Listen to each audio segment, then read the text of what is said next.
Yeah, I've been doing comedy for a little bit now, and every day sort of random thoughts go into my brain, like, is Ben 10's older brother Glenn 20? And their dad's WD 40?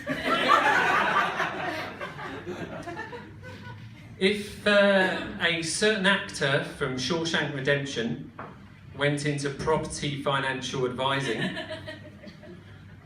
would he be called Mortgage Freeman? If a man died under suspicious circumstances from chickpea poisoning, would it be treated as a homicide?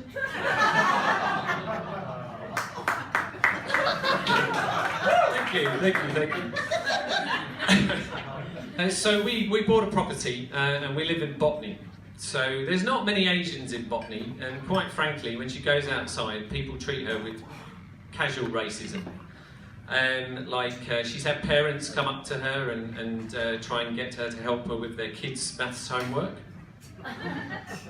In Coles, people come up to her and say, which is your favourite Canton sauce? And they've even accused her of buying up all the baby formula in the supermarket. They haven't, but that would be really fun. So I work in a public hospital, and one of the things about working in a public hospital, I think it's very much like doing stand-up comedy. The pay is shit, and depending on the hygiene level of some of the places you perform at, you might get hepatitis. I have to make very hard decisions every day, and it can mean the good outcome and a bad outcome from a patient. Like when I see a hot patient coming down the corridor towards me, she's got the whole hospital gown thing going on, she's clinging to a pole, or a drip as we call it in the business.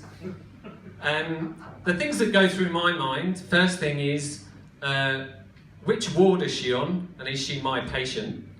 And if that's a no, then what does she have, and is it contagious?